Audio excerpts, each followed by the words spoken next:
있다. 즉 확장해가 쓸 수도 있어요. 법 규정에 맞춰서. 반면에 네 번째입니다. 지하층 바닥 면적 계산할 때 용적 계산 그 의미가 무엇인가? 2분의 1이 제일 잘 나오니까 지하층 이해할 때 일단 그림 그려서 설명을 드리겠습니다. 자, 이어서 우리는 12강이 되겠습니다. 12강은 거기 약 120쪽 정도쯤 되는 데인데 거기에 3번 거실의 채광등이 되겠습니다. 1번 채광창과 환기창 이렇게 이해하시면 되겠습니다. 거기 학교 같은데, 병원 같은데, 또는 거기 호텔 같은데, 그 룸 같은데 이런 얘기하는 겁니다. 이럴 때 또 뭐 아파트 같은 경우도 마찬가지죠. 여기 창문이 있다. 그러면 이 세 군데, 요 세 군데는 다 채광입니다. 빛이 들어오죠. 근데 환기는 뭐냐? 환기는 요 두 군데면 환기 되겠죠. 문을 열고 닫는데 여기는 환기. 그래서 여기는 채광만 되고 문이 안 열리니까 문 열린 데는 환기도 됩니다. 환기도 되고 채광도 되고. 그러니까 결국에는 채광 면적이 빛이 들어온 면적이 더 큽니까? 환기 면적이 큽니까? 그래서 빛이 들어온 면적, 즉 환기 면적이 더 큽니다. 어쨌든 간에 채광과 환기를 설치하거라 그 뜻이죠. 이때 채광 면적이 더 큽니다. 환기보다는. 다음 비연설비. 비연설비는 시험 문제 몇 번 나왔습니다. 중개사 같은 데도 나오고. 근데 좀 개정이 됐는데 어쨌든 그래도 아직까지 중요성이 있습니다. 자, 거실에는 거기 비연설비를 설치하거라. 넘어서 봅시다. 보니까 1번 6층 이상입니다. 6층 이상인 건축물이 쭉 나오죠. 6층 이상일 때 설치하는 거. 2번 다음 어느 하나에 해당하는 용도. 이럴 때는 비연설비를 설치하는데 특별히 가보니까 1번에 가보니까 이종 근린 생활정에서 공연장, 종교집회장, 인터넷 컴퓨터 게임시설 제공업소 및 다중생활시설. 다중생활시설 고시원도 역시 설치하네요. 비연설비. 다만 그 종교장, 공연장, 종교집회장, 인터넷 게임 시설 제공업소는 거기 300정도 이상일 때만 설치하면 된다. PC방 같은 거. 그 다음에 남이 쭉 나가는데 거기 주의할 것은 시험지에 옛날에 뭐가 나왔냐면 거기 4번 가나다라마바 4 할 때 4 교육 연구시설 중 연구소입니다. 교육 연구시설 중 학교가 아닙니다. 교육 연구시설 중 연구소 학교가 아니다. 고하시기 바랍니다. 나머지도 꼭 봐놓으시고요. 뭐 장례식장도 들어있죠. 보니까 장례식장도 있죠. 또 2번에 가보니까 요양병원도 있고 정신병원도 있죠. 여러 가지가 있습니다. 이런 것들이 다 뭐다? 배연 설비를 갖다가 설치해야 되겠죠. 다음 추락방지 시설. 오피스텔입니다. 오피스텔은 바로 이게 바퀴가 딱 떨어지게 돼 있어요. 창문 열면. 그래서 여기 추락방지 시설을 하거라. 높이가 몇 미터 이하일 때? 높이 1.2m 이하의 부분에 높이 1.2m 이하의 부분에 여닫을 수 있는 창문을 설치하는 경우는 추락방지 시설.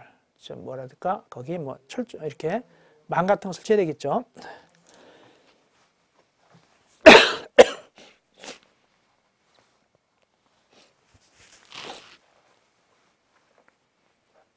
이어서 4번입니다. 주, 야간, 식별 표시. 이거 뭐냐면 소방차가 왔는데 말이죠. 그 이제 소방관이 애써서 그 문을 뚫고 들어갔어요. 뚫고 들어갔는데 그 딱 막 따르면 되고 그 창고 아니더라. 오도가도 못하겠다. 다시 나와야 될 거 아닙니까? 그래서 아예 애초부터 어디로 들어오면 불을 끌 수 있게끔 통로가 된다라고 표시한다는 얘기입니다. 그것이 바로 주, 야간, 식별 표시입니다. 몇 층 이하일 때? 11층 이하인 건축물에는 국토교통부령에 정하는 기준에 따라서 소방관이 진입할 수 있는 곳을 갖다가 외부에서 알아볼 수 있게끔 밤이고 낮이고 주, 야간에 식별할 수 있도록 표시를 하여야 한다. 11층 이하입니다. 다음 방수조치. 습기 같은 게 올라오는 걸 막는 겁니다. 이것도 한번 나온 적이 있는데 다음에 해당하는 거실, 욕실, 조리장 그러면 이런 식당 같은데 그 부엌이죠. 조리장의 바닥 부분에는 국토교통부령에 정하는 기준에 따라서 방습을 위한 조치를 해야 된다. 1번 건축물의 최하층에 있는 거실, 최하층 거실입니다. 최하층에 있는 거실은 바닥이 목조일 때, 이때는 방습 조치를 해야 됩니다. 2번 목욕당의 욕실과 휴게음점의 제과점의 조리장, 이런 데는 다 뭐다? 방습 조치해야 된다. 기타 이종 근린 생활 중에서 일반 음점, 휴게음점, 제과점, 조리장하고 숙박시설의 욕실 다 방습 조치를 해야 되겠습니다. 경계벽입니다. 이건 이제 옆집과의 벽입니다. 두껍고 튼튼해야 되겠죠. 그 얘기라는 것인데, 잠깐 보겠습니다. 첫째, 1번. 법 49조 3항에 따라서 다음 각호 어느 안에 해당하는 건축물은 경계벽은 국토교통부령이 정하는 기준에 따라 설치된다. 1번. 단독택 중에서 다가구택의 각 가구 간 또는 공동택의 각 세대 간의 경계벽. 당연하겠죠. 또 2번. 공동택 중에서 기숙사, 침실, 그 다음에 병원의 병실 등등의 그 경계벽, 이런 거 다 일정한 기준에 따라서 튼튼해야 됩니다.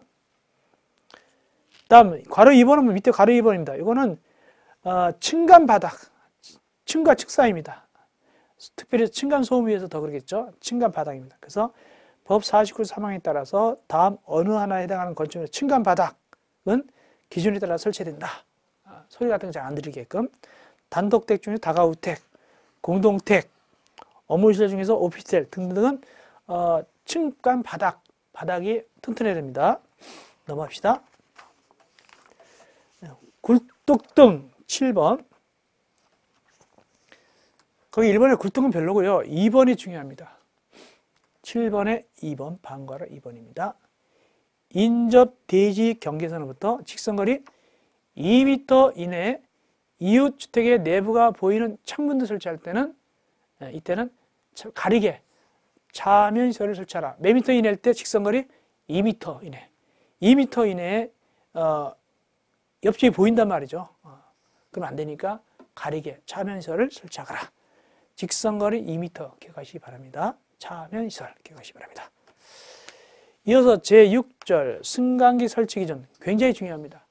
승강기는 주택법이나 건축법이나 다 중요하다. 거기에 승용승강입니다. 승용승강기는 건축법상입니다. 주택법상 승용승강기, 건축법상 승용승강이 다른데 그 다른 점은 나중에 시마 강의할 때 해드리고, 일단은 거기 건축법상 승용승강기는 꼭 외우셔야 됩니다. 주관식 단답형도 나올 수 있다. 몇 층 이상으로서? 6층 이상으로서 연면적이 몇천 제곱미터 이상일 때 2천 제곱미터 이상입니다. 6층 이상으로서 연면적이 2천 제곱미터 이상 꼭 외우세요. 6층 이상으로서 연면적이 2천 제곱미터 이상.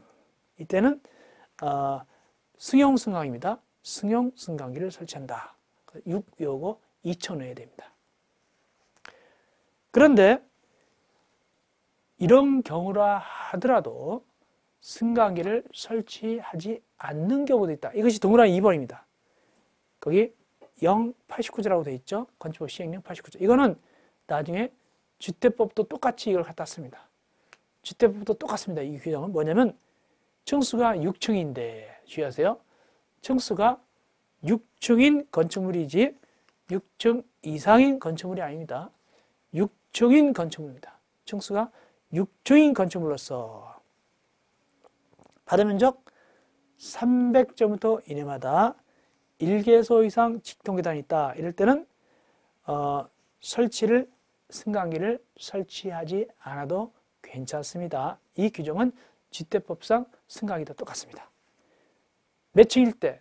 6층 이상인 건축물이 아니라 딱 6층인 건축물로서 바다면적이 300제곱미터 이내마다 1개소 이상 직통계단 설치할 때, 이때는 설치 의무에서 제외되게 되겠습니다. 다음 비상용 승강입니다. 건축법상 비상용 승강이 설치 대상은 층수가 아니라 미터로 나갑니다. 몇 미터 넘는입니까? 31미터를 넘는. 꼭 외우세요. 전에는 41 31m를 넘는, 그런데 지금은 31m를 넘는입니다. 그때는 다음 기준에 따라서 비상용 승강기를 설치해야 된다. 다만 승용 승강기를 비상용 승강기 구조할 때는 그때는 안 해도 괜찮다. 됐습니다. 기억. 31m를 넘는 각층의 바다면적 중 최대 바다면적이 1500제곱미터 이하일 때는 한 대 이상만 비상용 승강기 설치하면 되고, 니은 31m를 넘는 각층 바다면적 중 최대 면적이 1500제곱미터를 넘는다. 일 때는 한 대에다가 1500제곱미터 넘을 때마다 매 3000제곱미터 이내마다 한 대씩 더 더해간다. 이렇게 그 기억 니은까지 알면 더 좋겠어요. 그러나 일단은 몇 미터 넘을 때 비상용 승강이다. 31m 넘을 때 비상용 승강이다. 꼭 아시기 바랍니다. 올라가서 중개에서 나온 적인데 뭐냐면 2대 이상 비상용 승강이 있을 때는 어떻게 하냐.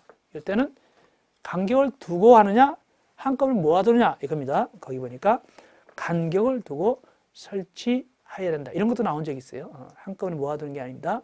간격을 두고 설치하여야 한다. 제7절 지능형 건축물의 인증입니다. 이 지능형 건축물 인증 중요합니다. 특별히 동그라미 6번이 중요합니다. 동그라미 6번. 1번하고 6번이 중요합니다. 1번은 왜 중요할까? 누가? 국토교통부 장관이 지능형 건축물을 활성화하기 위해서 인증 제도를 실시한다. 누가? 국토교통부 장관입니다. 지능형 건축물 제도 거기 인증 제도 실시합니다. 그리고 나머지 읽어보시면 되겠고요. 특별히 동그라미 6번이 중요합니다. 동그라미 6번이 중요하다. 허가권자는 지능형 건축물로 인증받은 건축물에 대해서는 거기 풀어주는데 무엇을 풀어줄까? 첫째, 조경면적. 조경면적 100분의 85까지 완화할 수 있고, 두 번째, 56조는 용적률입니다. 60조는 높이 제한입니다.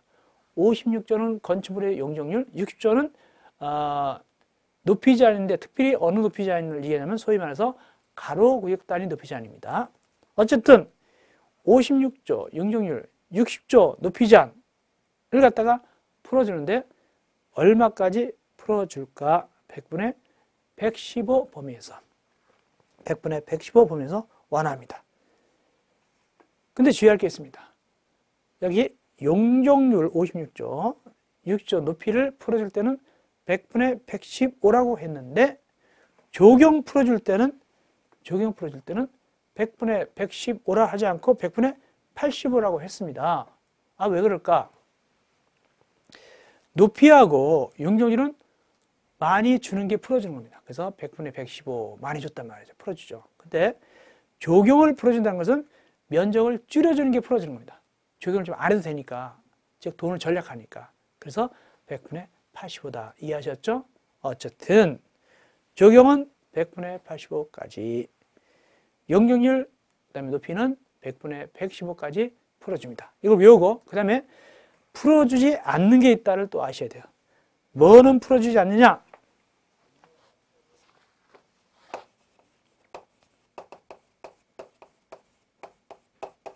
건폐율은 완화가 없다. 꼭 적어놓으시기 바랍니다. 이어서 8절 기술적 기준 등 나오는데 그냥 그 정도는요 크게 뭐 중요한 게 없으니까 읽어보시면 되겠습니다. 1번 기술적 기준 읽어보시면 되겠고, 그 다음에 2번은 좀 봐놓읍시다. 2번 보겠습니다. 건축물의 구조 재료 등에 관한 기준 관리입니다. 1.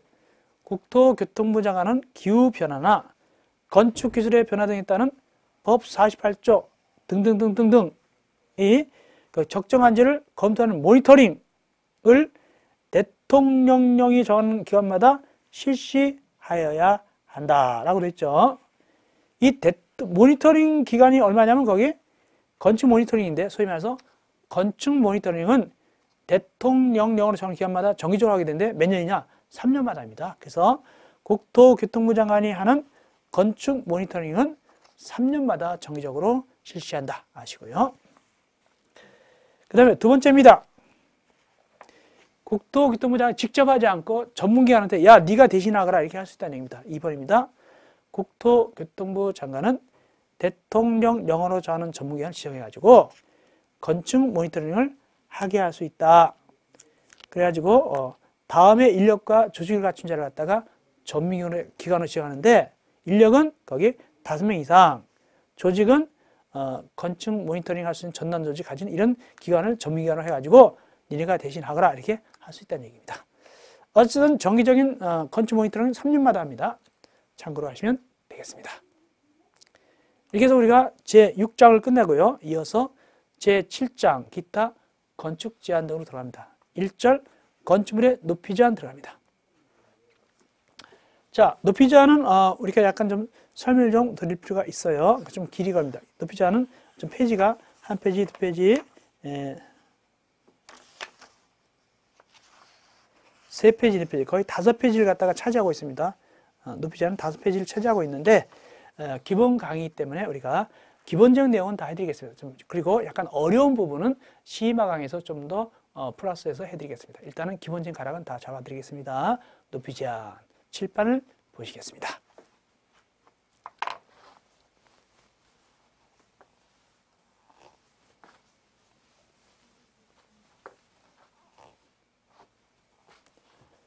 일단은 건축법상 높이 제한은 크게 두 가지가 있어요. 그래서 건축법상 높이 제한은 크게 두 가지가 있다. 어떻게 되냐니까 가로구역 단위입니다. 가로구역. 이게 소위 말해서 60조 높이 제한입니다. 60조 높이 제한. 그 다음에 1조동 확보 높이 제한이 있습니다. 1조동 확보 높이 제한. 1조권 확보하는 겁니다. 이건 소위 말해서 61조가 되겠습니다.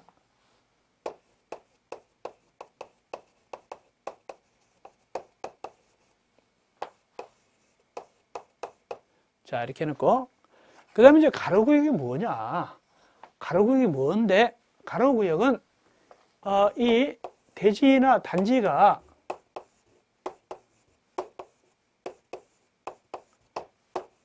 뭐로 둘러싸여 있냐면 이렇게 도로로 둘러싸여 있어요. 도로로 둘러싸인 부분을 우리는 가로구역이라고 부르는데 이때 높이를 어떻게 하느냐? 높이를 정해줍니다. 높이를 누가 지정해 주냐? 가로구역은 허가권자가 지정해 줍니다. 지정해 줄 때 이 경우에 어떻게 지정해 줄까? A 빌딩과 B 빌딩은 사정에 따라서 다르게 높이를 지정할 수 있습니다. 다르게 정할 수도 있습니다. 그리고 요거 지정 절차가 나옵니다. 절차. 자, 정해주면 되는 거예요. 뭐 A 빌딩, 너 30m야. B 빌딩, 너는 50m 이렇게 정해주면 누가? 허권자가. 그것이 바로 가로구역입니다. 대지나 단지가 도로로 둘러싸인 지역입니다. 자, 이 정도 하시고 우리가 가로구역 보시겠습니다. 교재 보실까요? 1번 가로구역에서의 건축물의 높이 제한. 방가로 1번 높이 지정한다니까요. 누가? 허가권자가. 허가권자는 가로구역을 단위로 해가지고 다음 사항을 고려해가지고 대통령령으로 정하는 기준과 절차에 따라서 높이를 정할 수 있다. 가로구역이 뭔데? 거기 보니까 대가로 해놓고 도로로 둘러싸인 일단의 지역을 말한다. 그럼 어떤 걸 고려해가지고 높이를 정하느냐? 박스 1. 도시 군관리계획 등의 토지이용 계획. 2. 해당 가로구역이 접하는 도로의 너비 등등 모두 5가지를 고려한다. 방가로 2번. 이때 고려해서 정할 때 높이가 꼭 같아야 될까? 아니다. 다르게 정할 수도 있다. 차등 지정. 허가권자는 가로구역에서도 건축물의 용도 및 형태에 따라서 높이를 다르게 정할 수 있다. A 빌딩은 30m, B 빌딩은 40m 이렇게 정할 수 있다.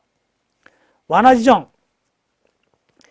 그분들은 가로구역의 최고 높이를 완화하여 좀 완화해 줄 필요가 있다. 좀 가로구역에서 높이를 좀 더 올려줄 수 있다는 얘기죠. 완화해서 할 필요가 있다고 판단되는 대지에 대해서는 대통령령으로 정하는 바에 따라서 건축위원회 심의를 거쳐가지고 높이를 완화하여 조회할 수 있고 올릴 수 있고 그 구체적인 기준은 조례로 정한다. 건축 조례로 정한다.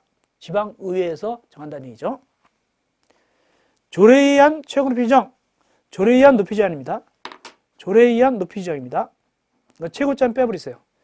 조례에 의한 높이 지정. 최고점 빼버리시고 조례에 의한 높이 지정. 최고는 빼시고 특별시장이나 광역시장은 도시관리를 위하여 필요하면 가로구역별 건축물의 높이를 특별시 광역시 조례로 따라 정할 수 있다.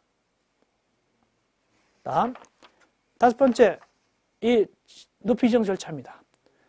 허가권자는 가로구역별 건축물의 높이를 지정하려면 지방건축위의 심의를 거쳐야 한다. 이 경우 주민의 의견 청취자 등은 토지이용규제기법에 따른다. 토지이용규제기법에 따릅니다. 여기까지가 바로 가로구역 단위 높이 제한이었고 설명을 다 드렸어요. 이어서 1조 등 확보 높이 제한입니다. 일단 칠판을 좀 보시고 그 다음에 다시 교재를 설명드리겠어요. 보겠습니다. 1조 등 확보 높이 제한은 일단은 두 가지가 있습니다. 전용 주거지역, 일반 주거지역.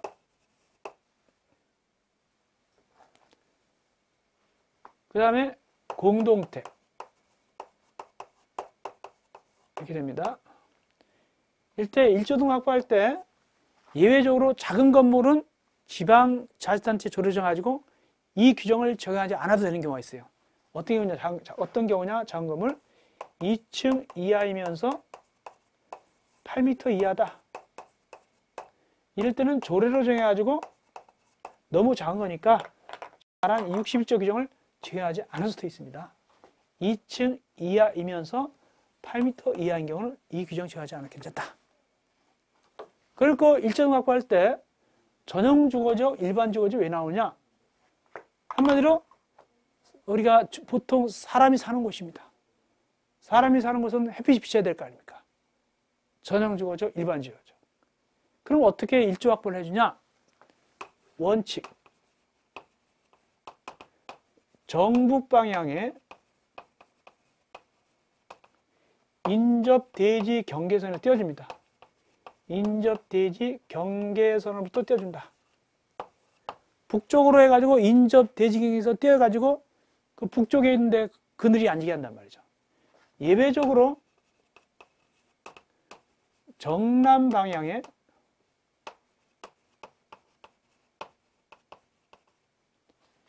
인접 대지 경계선에서 뛸 수도 있다. 이거 예외입니다. 이건 주로 어디냐면 신개발지. 주로 신개발지에다가 플러스 알파. 이럴 때는 예외적으로 정남 방향에 뛸 수도 있습니다.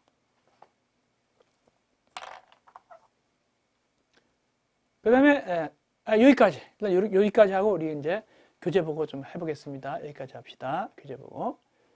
그런데 여기 정북 방향의 인접 대지 경계를 띈다. 이건 어떤 의미일까? 그림을 그리면 이렇습니다. 그림 그리면 이렇습니다. 그림 그리면 카메라 잡아야 되겠는데 이렇게 되겠습니다. 이게 옆집과의 경계선이다. 북쪽에 있는 경계선입니다. 이럴 때 여기 소유자는 여기 A고 여긴 B가 되겠죠. 이럴 때 방위표다. 그러면 여기 어떻게 됩니까? 여기는 북쪽, 여기는 남쪽이 되겠죠. 이럴 때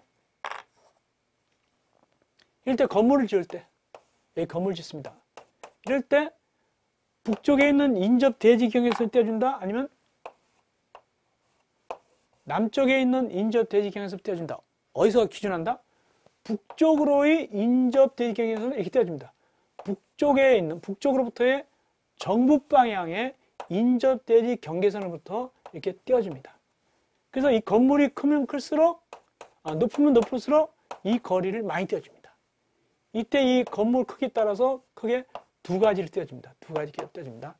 이 건물의 크기를 두 가지 나눠가지고 이 위에서 정북 방향으로 띄워주게 되는 겁니다. 예외적으로 남쪽 뛰는 경우도 있습니다. 남쪽 방향에 정남 방향에 인접되지는 예입니다. 요건 이제 개발지 같은 겁니다. 원래는 이게 많습니다. 이 부분이. 자, 이런 데 놓고 우리가 교재 보면서 설명해 드리겠습니다.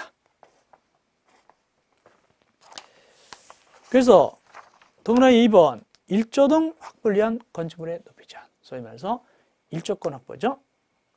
가로 1번 전용 주거지역, 일반 주거지역. 그렇죠. 보통 우리가 사람 사는 곳입니다. 원칙 정북 방향의 대지 일조 확보.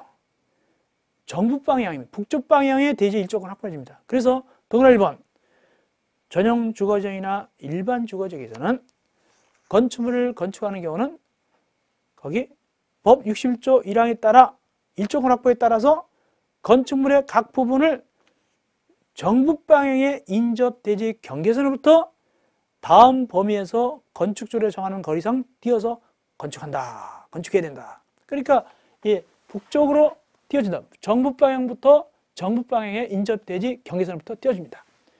그러면 그 높이가 얼마일 때 얼마 띄어주냐? 기억.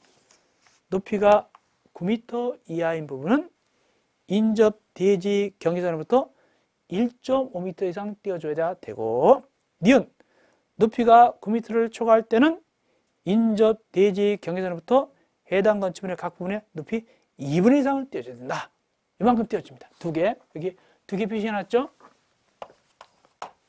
하나는 1.5m 이상, 하나는 그 높이의 2분의 1 이상을 띄게 됩니다. 다음 동그라미 2번. 다음 언어에 해당할 때는 그때는 예외다. 그 예외는 나중에 우리가 심화 강의할 때 해드릴게요. 예외는. 그래 놓고 넘어갑시다. 그 다음에 옆 페이지 방가로 2번 예외. 정남 방향 대지일조 확보. 예외라고 그랬죠? 예외적으로 하는 겁니다. 예외적으로. 예외적으로는 이거는 뭐다? 원래 정북 방향인데 예외적으로 정남 방향이다. 어떤 경우는 정남 방향을 할까? 봅시다. 다음 어느 하나에 해당하면 위 방가로 1에도 불구하고, 즉 정북 방향 규정에도 불구하고 건축물의 높이를 정남 방향의 인접 대지 경계선부터 거리에 따라서 위 방가로에 따른 높이의 범위에서 특별자치시장, 특별자치도 시사 또는 시장 등이 정하여 고시하는 높이로 할 수 있다. 한마디로 정남 방향을 뛸 수 있다. 몇 가지 경우? 모두 8가지 경우가 있습니다. 첫째, 택지개발지구. 일단 남쪽으로부터 뛴다는 얘기예요. 두 번째, 주택법에 따른 대지지송사업지구. 세 번째, 지역균형 개발에 따른 거기 광역개발권역 및 개발촉진지구. 네 번째, 산업입지개발법에 따른 국가산업단지, 일반산업단지 등등. 다섯 번째, 도시개발구역. 여섯 번째, 도시 및 주거환경정책법상 정비구역. 일곱 번째, 정북 방향에 도로, 공원 등이 있다. 정북 북쪽에 도로, 공원이 있다. 거기는 그늘이 있어도 괜찮아요. 그러니까 남쪽으로 해서 남쪽 기준으로 띄어도 괜찮다. 올라가도 괜찮다. 여덟 번째, 정북 방향에 있는 접하고 있는 대지 소유자 합의가 됐다. 북쪽에 있는 그 대지 소유자가 올라가도 좋아요. 여기서 누가 A가 얘기하기를 우리는 그늘져도 좋으니까 올리시오. 이렇게 합의가 됐다. 그럴 경우 이럴 때는 어느 방향에서 띄워준다고요? 정남 방향의 인접 대지 경계선부터 기준해서 뗄 수가 있다. 예외적으로. 그런 뜻입니다. 여기까지가 바로 전용 주거지역, 일반 주거지역에 대한 일조 확보였고요. 두 번째, 이제 괄호 2번 공동택의 일조 확보를 보겠습니다. 다시 칠판 보시겠습니다. 여기 공동택입니다.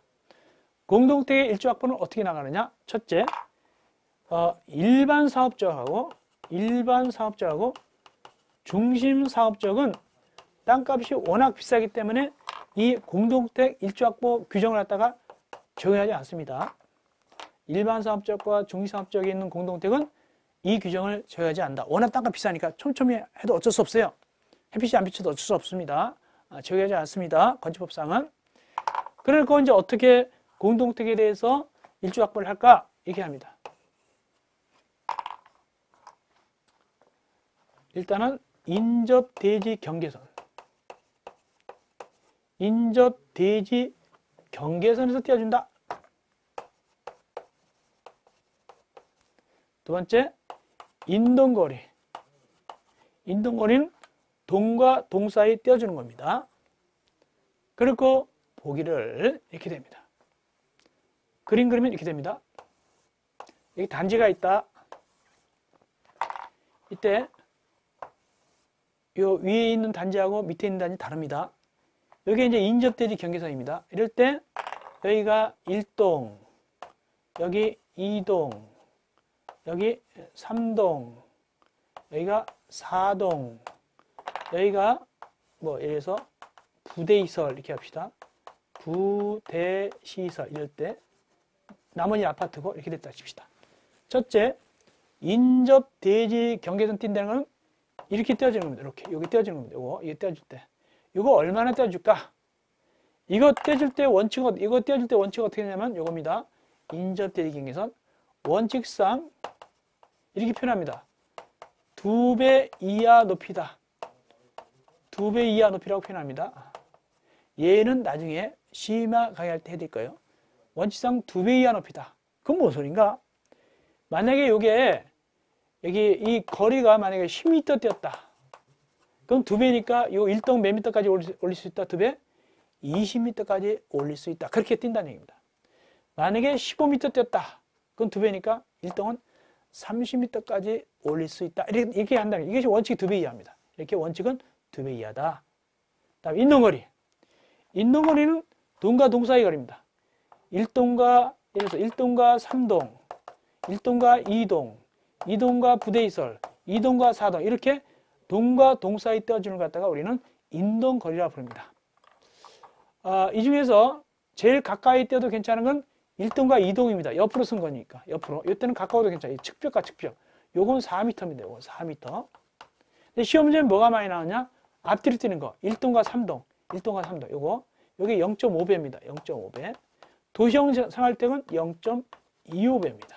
자, 이 정도 아시고 나머지 좀 자세한 건 심화 강의할 때 해드리겠습니다. 자, 요 내용을 다시 교재 보면서 설명드릴게요. 그래서 우리는 괄호 2번 공동택의 일조동 확보를 위한 높이 제한입니다. 다음 어느 하나에 해당하는 공동택은 거기 대통령령으로 정하는 높이 이하, 즉 일조권 확보해주라는 얘기인데 다만 뭔 빠지고 괄호 열고 일반 사업적과 중심 사업적을 제한한다. 이건 땅값 비싸서 이걸 정의하지 않습니다. 일반 사업적과 중심 사업적은 제한한다. 여기 나와있죠? 일반 사업적과 중심 사업적은 제한한다. 어떻게 뛰느냐? 1번. 박스 1번입니다. 인접대지 경계선. 이게 인접대지 경계선. 요겁니다. 동그라미 1번. 그 다음에 동그라미 2번. 하나의 대지가 2동 이상. 이게 인동거리입니다. 이거 동그라미 2번. 요거 얘기하는 겁니다. 이렇게 떼어준다. 첫째, 인접대지 경계선입니다. 이거 어떻게 뛰느냐? 첫째입니다. 원칙.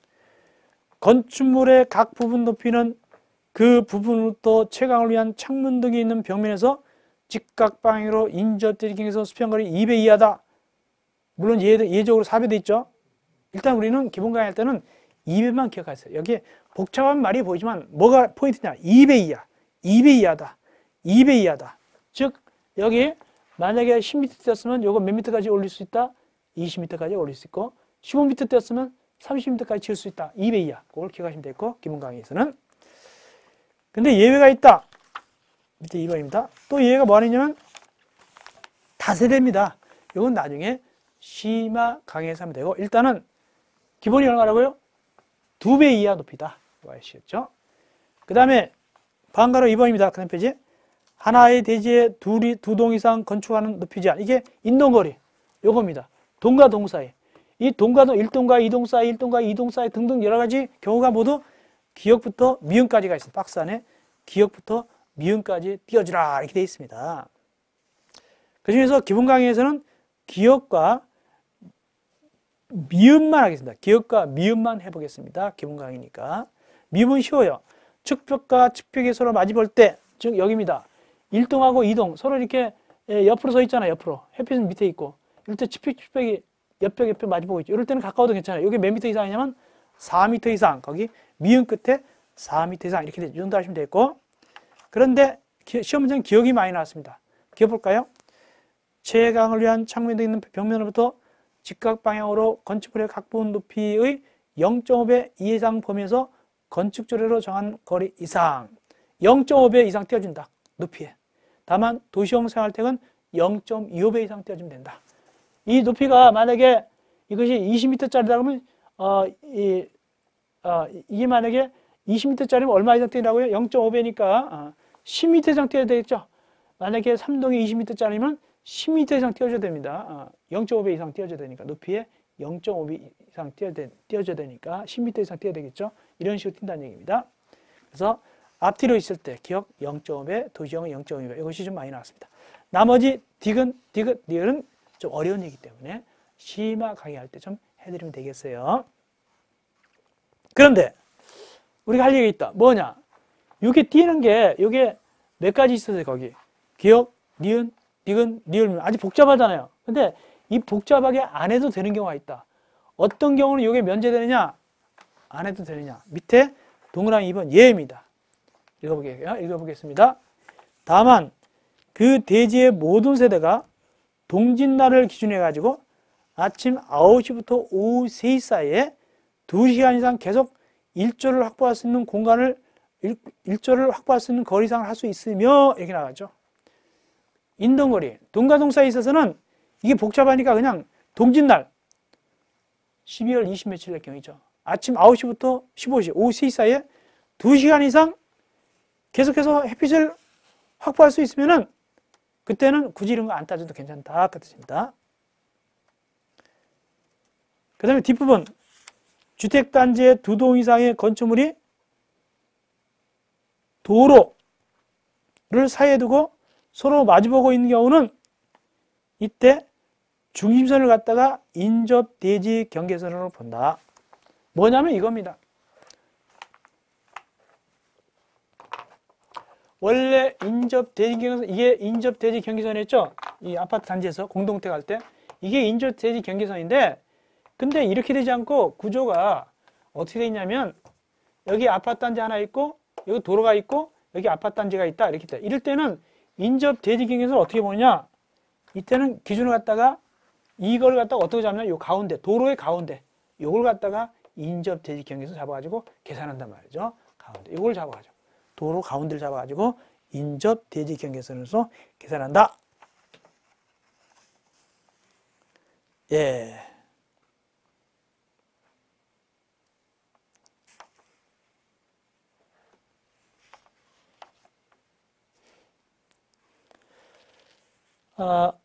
그래서 거기에 이렇게 마주보고 있을 때는 위 1에 기역, 니은, 디귿을 위부터 기역부터 뒤까지의 규정을 정하지 않는다. 그 박스 안에 이거죠. 박스 안에 기역, 니은, 디귿은 그것은 정하지 않는다. 않고 그 다음에 나머지는 어떻게 한다? 중심선을 갖다가 인접 대지 경계선을 봐가지고 계산합니다. 좀 어려운 얘기죠. 어쨌간에 동짓날 아침 9시부터 오후 3시 사이에 2시간 이상 계속 비칠 때는 굳이 이런 걸 따지지 않는다. 그리고 인접대지 경계선 계산할 때 중간에 도로 이렇게 있으면 이걸 이 가운데 도로 가운데를 갖다가 인접대지 경계선을 보는 경우도 있다. 이렇게 하시면 되겠습니다. 그리고 옆에 이제 세 번째 인접대지 경계선 특례 나오죠. 이건 나중에 심화 강의할 때 좀 봐드리면 되겠고, 그 다음에 괄호 4번 마지막이죠. 적용 제외. 2층 이하로서 높이가 8m 이하인 건축물, 즉 아주 작은 거.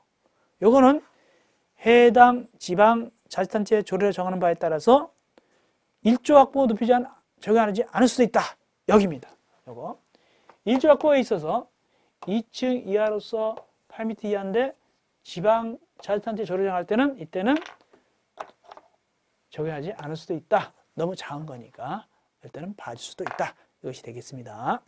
자, 이렇게 해서 우리가 높이 제한, 높이 제한이 사실상은 건축법에서 제일 어려운 부분이고, 그 다음에 주택관리 관계 법규 전체 중에서도 제일 어려운 부분입니다. 혹시 한 문제 나올까봐 자세히 드렸습니다. 한 문제 나올까봐. 여기다가 이제 심화 강의 할 때 좀 더 심화 강의 좀 더 깊이 있게 좀 해드리겠습니다. 특별히 이제 이 부분을 좀 더 깊이 있게 해드리겠습니다. 이 부분을. 이어서 우리 이제 제2절 특별 건축구역이 나오는데 1. 의. 특별 건축구역이란 무엇이냐? 여기 특별 건축구역 있죠? 시험 문제 주관식으로 나왔습니다. 이렇게 조화롭고 창의적인 건축물의 건축을 통해서 도시 경관의 창출, 건설 기술 수준 향상 및 건축 관련 제도 개선을 도모하기 위해서 이 법, 즉 건축법 또는 관계법령에 따라서 일부 규정을 정하지 않거나 완화 또는 통합해 정할 수 있도록 특별히 지정하는 걸 뭐라고 하냐? 특별 건축구역. 이렇게 시험 문제 나왔습니다. 특별 건축구역 적는 거 시험 문제 나왔습니다. 주관식으로. 한마디로 특별 건축구역은 이런 성냥갑 같은 건물을 짓는 것이 아니라 좀 더 멋있고 또 아주 유별난 건물을 지을 수 있게 한다는 얘기입니다. 그렇게 하려고 그러면은 건축법을 빡빡하게 하면 안 되고 풀어주거나 완화하거나 혹은 또 정의하지 않거나 통합해야 되겠죠. 한마디로 유두리가 있어야 되겠죠. 융통성이 있단 말이죠. 그래서 보니까 거기 이 법 또는 관계 법령에 따라서 일부 규정을 정하지 않거나 완화 또는 통합하여 적용할 수 있도록 특별히 지정하는 구역이 바로 특별 건축구역이다 라고 얘기하고 있죠. 특별 건축구역은 우리가 자세한 내용들은 이제 쉬셨다가 13강에서 우리가 상세하게 강의를 진행하도록 하겠습니다. 여러분들 고생했습니다. 13강에서 제2절 특별 건축구역 본격적으로 공부를 하시겠습니다. 13강에서 뵙겠습니다.